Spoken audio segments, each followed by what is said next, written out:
Пайгамбар саллаллаху алейхи ва саллям марра бихи ва хуа ягрису гарсан. Bir жолу өтүп баратса, Абу Хурайра көчөт эгип аткан экен. Көчөт эгип аткан экен. Пайгамбарыбыз айтты, факалы, я Абу Хурайра, ey, мәлләди тагрис? Не эгип атасың деди эле. Гырасан не? Ушу көчөттөрдү эгип атам деди. Пайгамбарыбыз айтты, ала адуллук ала гырасы хайру лака мин хада? Бул көчөттөн дагы жакшыраак көчөткө бир далалат кылайынбы? Ошону бир айтып берейинби? Кала бала я Расулаллах, сөз айтыңыз, о Аллахтын элчиси.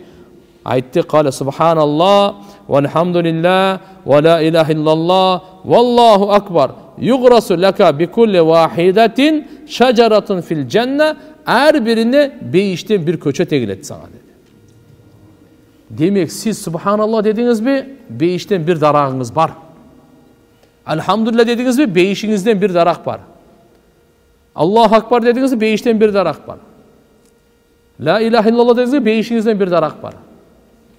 Себеп дегенде Ибрахим алейхиссалам, Пайгамбар саллаллаху алейхи ва саллям Миражга чыкканда, ошол жерде айткан эле да, Пайгамбарыбыз айтат, лакиту Ибрахим лайлата усрия би.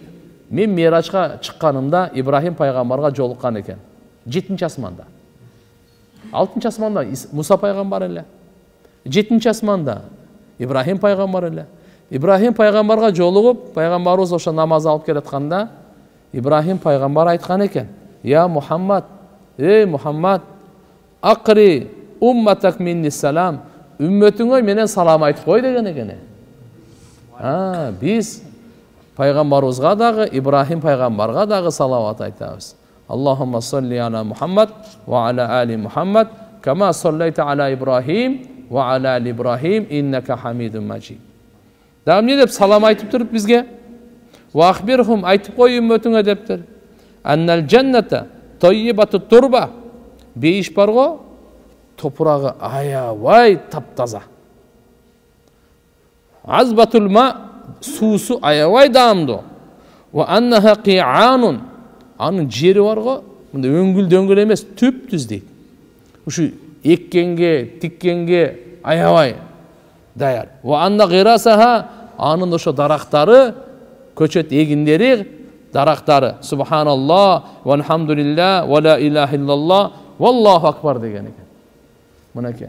Демек тугандар, биз эгер ушу зикирди кылсаңыз, ушуну элестетип, ушуну эстеп калыңыз. 100 жолу айттыңызбы, бейиште 100 дарагыңыз бар. 1000 жолу айттыңызбы, бейиште 1000 дарагыңыз бар.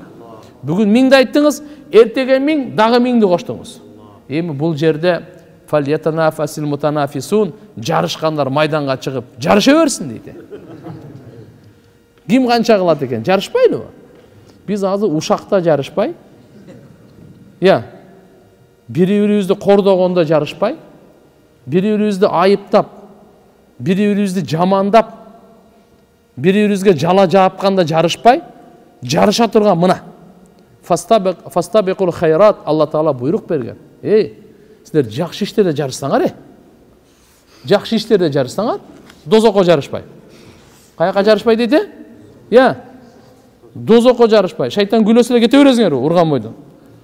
Силер Алла субханаху ва таала өтө боорукер, чексиз ырайымдуу. Жакшылыкка жарышканга буйруп атат. Куран окуганда жарышайлы, намаз окуганда жарышайлы, садака бергенде жарышайлы, ыйлаганда, дуа кылганда жарышайлы, жакшы иштерде, мына зикир кылганда. Мисалы, сиз бүгүн 100 жолу айттыңызбы? Бул 200 жолу. Машалла. Өттү бул. 300 жолу айтты. Бул өттү. 400 да айтты. 1000ди, 1500 айтты. Алла Таала, я юхалладин аману зкуруллаха зикран катира. Эй иман келтиргендер, өтө көп зикир кылла деп. Канчалык зикир кылсак, ошончолук нурланабыз, ошончолук мына бейиште нелер тигилет экен? Канча дарактар тигилет экен? Бул Пайгамбар саллаллаху алейхи ва салламдын хадиси. Бул бир кишинин, башка бир жөнөкөй кишинин сөзү эмес, сахабанын сөзү эмес бул. Же аулиялар, же Абу Ханифанын, же менин атамдын, же сиздердин атаңыздардын сөзү эмес бул. Бул ааламдын рахматы болуп келгендин сөзү. Сүйлөсө вахий гана сүйлөгөн. Алла Таала жүрөккө салган ошо. Демек Алла Таала тандаган сөз деп атат. Сөздөрдүн мырзасы, эң улуусу, эң абзели деп атат. Баятан бери канча деген хуласа жыйынтыгын айтып коелу. Демек бейиште дарак тигилеби? даракты келет. Кыямат күнү эмне болот экен булар? Калкан болот деди. Дүйнөдө дагы калкан, ахиретте дагы бул калкан. Жөнөкөй нерсе эмес тугандар.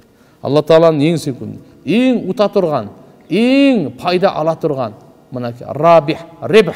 Ушун үчүн айткан мына жердеги рабихун, рабихун маана пайгамбар саллаллаху алейхи ва саллям баххин деп айтып атканы бул ушу сөздүн мааниси ушу. Кандай дагы утту, кандай дагы пайдалуу. Биз лотереядан утуп сүйүнүп жүрөбүз азыр. Мына утук. Чыныгы утук бейиштен утту бул. Күнөлөр 20 сооп жазылып 20 күнө кечирилип атабы? Бул өзүнчө кетип атат мына. Бүгүнкү мынакей сабактан туугандар кайсынысынан баштасаңыз дагы боло берет. Бул зикирлерден алхамдулилла биз аракет кылайлы. Иншалла жараткан Алла субхана ва таала баарыбызга өзү тоофик берсин. Кудай калса кийинки сабакта дагы ушу зикирлерден улантабыз, дуалардан улантабыз. Бирок ушуларды эстеп калайлы, жазып калайлы, акырын баштайлы. Кандай дедиңиздер? Акылдуу адам дароо баштайт. Колдон келишинче. Bir 3-4 жол айтып коюп жатыңыз хотя бы.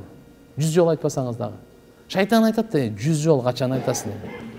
Айтат да ушинтипчи. Ошон заранее айтып атам да силерге. Анда 50 жол айтып кол. Шайтан айтат дагы ана барып. Азыр мына киши мына тигини кара, буну кара, ал менен сүйлөш. 50-ни качан айтат? Көп кылып көрсөтөт да булчу. 10 да айтыңыз. Аны 1-2 жол болгондон кийин шайтан кача баштайт сиздечи. Айта бересиз аны 4-5 жол. Бир нафсиңизди алдап коюң. 10 эле жол айтасың болду, бүттү деп. 10 жол айтканда шайтан алсырай чөт. Анан 20-ны кылып коесуз. Кетти. Жасап машаалла.